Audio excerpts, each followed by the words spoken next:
Bonjour à vous, une petite vidéo au coin du feu pour faire un petit état des lieux autour de Didier Raoult et puis surtout de son traitement à l'hydroxychloroquine et à l'azithromycine. On va dire cette association qui fait débat, controverse dans les médias depuis 9-10 mois désormais, depuis février, à peu près la date à laquelle l'hydroxychloroquine a été retirée de la vente libre par l'ancienne ministre de la Santé Agnès Buzyn. Et depuis, on oscille entre controverses et scandales. Beaucoup d'attaques sont menées contre l'hydroxychloroquine et contre la personne qui le met en avant, Didier Raoult. Et aujourd'hui, c'est intéressant de faire une pause parce que beaucoup de nouveaux éléments arrivent et ne sont malheureusement pas relayés par les médias ni par les instances gouvernementales qui sont censées être garants de la santé des personnes qu'elles dirigent, ou plutôt qu'elles représentent. Alors, Didier Raoult, on va dire, ça fait maintenant depuis février qu'il poste des vidéos sur sa chaîne. Alors, moi, j'archive tout un petit peu, tout ce qui se dit sur lui aussi, puis je suis en train de préparer un grand dossier que je vais essayer de sortir pour février, pour les 1 an. Donc, je vous invite à suivre cette chaîne pour être tenu au courant. Voilà, qui va recenser chronologiquement les tenants, les aboutissants, en essayant d'être le plus objectif possible, parce que personne n'est parfait. En tout cas, il y a beaucoup à dire et aujourd'hui, on se retrouve à un carrefour puisqu'il y a des méta-analyses, il y a des études et c'est tout cela qu'on va développer dans cette vidéo et c'est l'occasion donc de faire une pause. Alors, comme je disais, l'hydroxychloroquine a été interdite à la vente libre en février alors que c'était une molécule qui était connue depuis une quarantaine d'années en vente libre depuis 35 ans et des milliards d'individus l'ont pris depuis 35 ans sans qu'elle soit reconnue potentiellement toxique, alors que Agnès Buzyn l'a classée dans les substances des poisons. Donc on a interdit cette molécule à la vente libre, alors que la République, le gouvernement, le donne à ses armées, qui sont notamment en opération en Afrique, en Asie, voire en Amérique du Sud. Ça, c'est donné à nos soldats. Et on a accusé cette molécule d'être létale à 10%. L'interdiction de vente libre a été suivie d'une interdiction de prescription par les médecins suite à une étude très controversée dans The Lancet, controversée parce que mensongère, parce que truquée, parce que malhonnête. Si ça vous intéresse, j'ai fait une vidéo sur cette chaîne détaillant tout cela. Et donc cette étude falsifiait des chiffres, inventait des chiffres.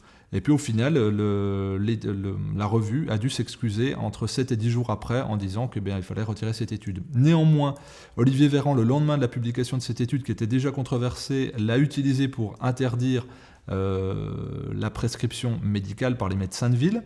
Mais malgré le fait que l'étude ait été reconnue invalide et mensongère, l'interdiction a demeuré. Ça aurait dû être un scandale phénoménal, un scandale mondial. Il n'en a rien été, malheureusement, donc on peut s'interroger légitimement si l'hydroxychloroquine est traitée à égale distance avec d'autres traitements.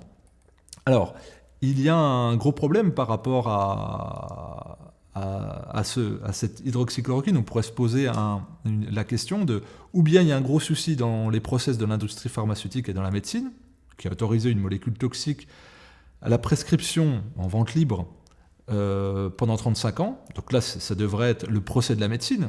35 ans, des milliards d'individus, si c'est vraiment toxique, là, il faut tout remettre sur la table et puis tout revoir au niveau des études, des analyses, des méta-analyses, des prescriptions, de la qualité des médecins, de l'observation, des effets secondaires.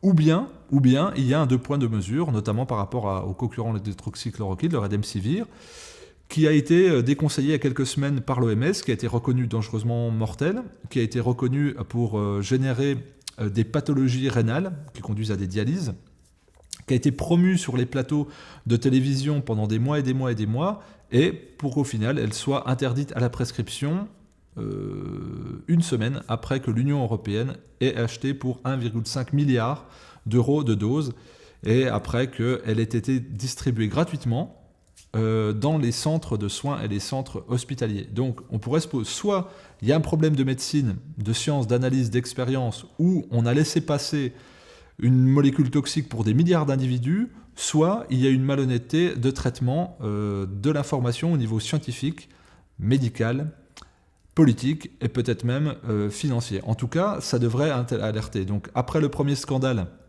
du Lancet qui n'a pas été traité médiatiquement. Le deuxième scandale du Remdesivir n'a pas été traité médiatiquement. Un autre scandale qui aurait pu apparaître, c'est l'étude Discovery, la grande étude qui devait trancher est-ce que l'hydroxychloroquine est bonne, dangereuse, voilà. Et bien finalement, elle était arrêtée en cours. Alors pour rappel, cette étude se basait sur des doses qui étaient 3 fois supérieures à ce qui était recommandé dans le protocole de Didier Raoult. Donc c'était un peu étrange et surtout dangereux pour les patients, mais cette étude a malheureusement été annulé. Alors la question qu'on devrait se poser, c'est est-ce que la science est encore au service des malades, des souffrants? Est-ce que la science est encore au service de la raison, de l'objectivité et de la vérité avec un grand V? Est-on encore dans la science et dans le service aux malades quand on ne parle plus de traitement, ce qui est la base de la médecine, mais juste d'injection d'éléments peu étudiés, comme c'est le cas aujourd'hui? Et là, vous avez 6 laboratoires pharmaceutiques qui disent « on a trouvé quelque chose d'injectable qui va être positif pour le Covid ». Bon, les laboratoires se gardent bien de dire qu'il n'y aura plus de transmission du virus et pas d'effets secondaires et puis pas d'immunité, mais en tout cas, il y a une différence entre ces deux façons d'appréhender la médecine, avec des traitements qui existeraient ou qui semblent exister selon les dernières études, et puis qui ne sont pas, on va dire, administrés, alors que depuis 40 ans, il y a des milliards d'individus qui l'ont pris, et puis d'autres qui sont recommandés à la hâte sans que les études ne soient complètes. Alors, au-delà de la controverse, les études arrivent enfin. Le 29 septembre, une méta-analyse américaine publiée dans le Journal New Microbes and New Infections, et portant sur 43 rapports médicaux, conclut que l'hydroxychloroquine est efficace si elle est prise tôt dans l'évolution de la maladie. Donc 43 rapports médicaux, c'est pas rien, donc ça, septembre, donc c'est pas vieux, hein, il y a 2 mois.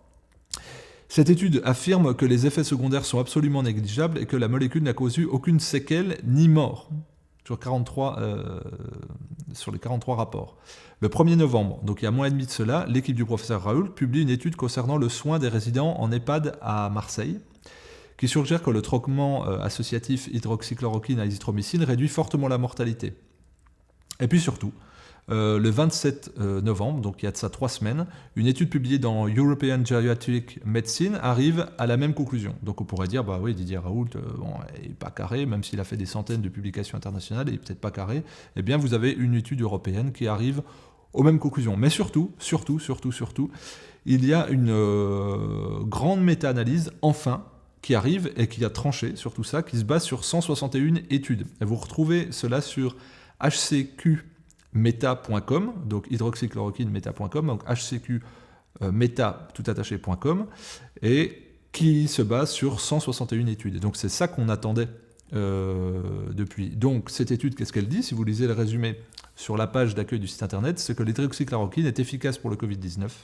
La probabilité qu'un traitement inefficace produise des résultats aussi positifs que ces 161 études est de 1 sur 381 milliards. Donc c'est-à-dire vous prenez un traitement placebo, par exemple, et bien pour que ça ait les mêmes effets que l'hydroxychloroquine, il faudrait qu'il y ait une chance sur 381 milliards. Donc bon, ça laisse une place à la réflexion quand même. Il est dit aussi dans cette méta-analyse que le traitement précoce est plus efficace, avec 100% des études rapportant un effet positif et une réduction estimée à 65% de l'effet mesuré. Donc ça va être les décès, les hospitalisations, etc.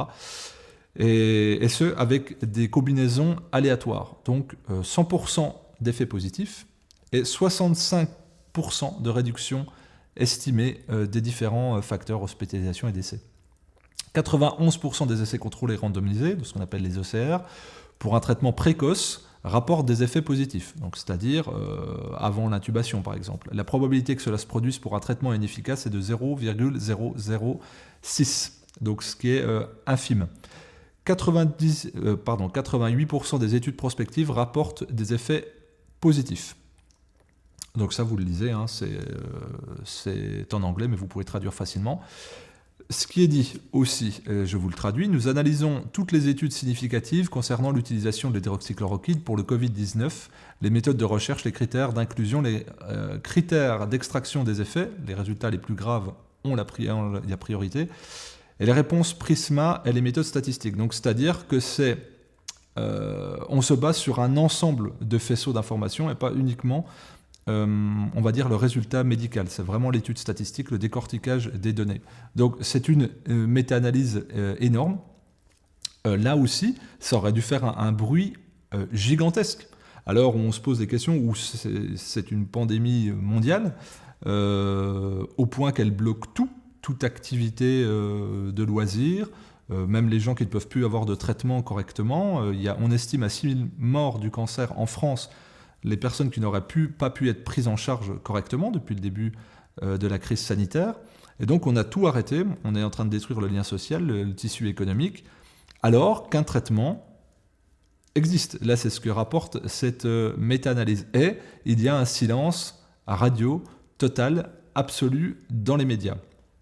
Est-ce que tout cela est propre à la France? Non, on va prendre simplement des pays limitrophes au nôtre. Eh bien, vous avez un hôpital, l'hôpital de Malmedy, qui, grâce à la méthode du professeur Raoult, a connu moins de décès que partout ailleurs en Belgique. Et vous avez, il y a 4 jours, en Italie, le Conseil d'État qui a dit oui à l'hydroxychloroquine comme traitement à la Covid-19. Donc vous avez des pays qui utilisent. Alors je ne parle pas de l'Afrique, je ne parle pas de l'Amérique du Sud, d'autres pays où il y a un silence absolu et total dans les médias, mais pour autant, il y a manifestement des effets extrêmement positifs. Alors, pourquoi c'est un scandale? Alors, comme je disais, c'est un scandale absolu, honteux, ignoble, puisque des gens décèdent, parce que ce n'est pas relayé dans les médias. Il n'y a aucun relais dans les médias de cette méta-analyse. Il n'y a aucun mea culpa des médecins de plateau, ce mea culpa devrait être à l'auteur du discrédit qu'ils ont porté depuis 9 mois à ce traitement et à Didier Raoult.